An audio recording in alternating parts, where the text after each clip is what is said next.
ধান চাষ করতেও এখন আপনাকে সার্বক্ষণিক নজর রাখতে হয় ধানের দিকে, ধানের গাছের দিকে। কখন কোন সময় স্প্রে করতে হবে, কখন নিড়ানি দিতে হবে, কখন সার দিতে হবে, সমস্ত বিষয়গুলো কিন্তু টাইম মেনটেন করেই করতে হয়। যারা ধান চাষ করেন না, যারা শহরে থাকেন, তাদের ধারণা হতে পারে যে ধানের গাছ লাগিয়ে কৃষক একেবারে মুছে তেল দিয়ে ঘুরে। আসল সত্যি কথা হচ্ছে ধান চাষ করে আপনি লাভবান হবেন তার সম্ভাবনা একেবারেই কম, একেবারেই ক্ষীণ।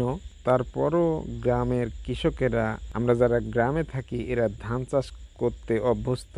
ধানের সময় এরা ধান চাষ করবেই, লাভ হোক অথবা লস, কারণ এটা হচ্ছে আমাদের মেন খাবারের উৎস। আমাদের বক্তব্য হচ্ছে ঘরে যদি চাল থাকে, পাশের বাড়ি থেকে 2টা আলু ধার করে নিয়ে এসে 2 সন্ধ্যা খাওয়া যাবে। কিন্তু যদি চাল না থাকে তাহলে বড় সমস্যা। এই কারণে গ্রামের মানুষ লাভ লস দেখে না, তারা মাঠকে মাঠ ধান চাষ করে থাকে। কিন্তু এই ধান চাষ করতে কৃষকের কীরকম সমস্যা, কি কি রোগ, কখন কি করতে হয় সে বিষয়ে একটু আলোচনা করব। ধান চাষ করে অনেক সময় কৃষক সব রকম ট্রিটমেন্ট সব কিছু ঠিকঠাক মতো করার পরও দেখা যায় অনেক সময় কৃষকের বড় ধরনের লস হয়ে যায়।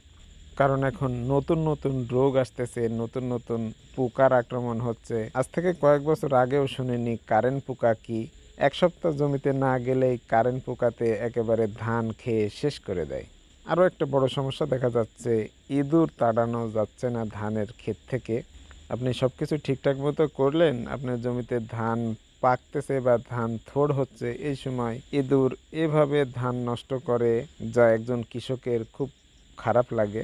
ইঁদুর কোনো ওষুধ দিয়েই তাড়ানো যায় না, এটা সবাই জানেন, কারণ আমরা অতিরিক্ত হারে সাপ মারার কারণেই কিন্তু ইঁদুরের উৎপাত বেড়ে গেছে। আমরা নিজেরাই নিজেদের ক্ষতি করতেছি, গণহারে সাপ মারতেছি, দেখলেই তাকে মারতে হবে, সে হোক বিষাক্ত বা না বিষাক্ত।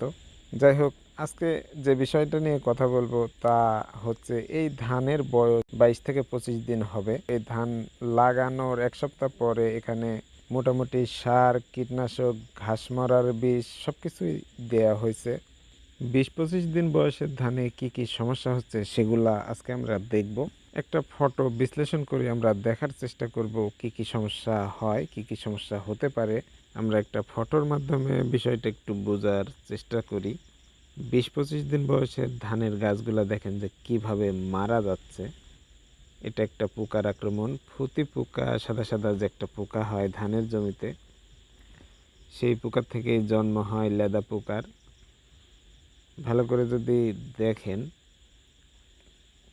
ধানের গাছের গোড়ার দিকে লক্ষ্য করেন যে গোড়াগুলা হেলে যাচ্ছে, তার মানে এখানে লেদার আক্রমণ হচ্ছে। মাঝে লেদা আক্রমণ করতেছে এবং গাছটা সমেত মারা যাচ্ছে।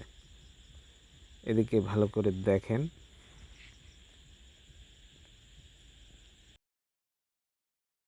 এই কারণেই মূলত এখানে আমরা ওষুধ স্প্রে করতেছি। এখানে সিনজেন্টার ক্যারাটি আমরা ইউজ করতেছি। এটা দিলেই আশা করি লেদা এবং ফুতি সব কিছুই চলে যাবে এবং ধান যে মারা যাচ্ছে, এই পদক্ষেপটা আমাদের আরও আগেই নেওয়া উচিত ছিল। কোনো রোগ না হলে আসলে চিকিৎসা ওইভাবে করা হয় না, তাই অনেক ধান আমাদের মারা গেছে।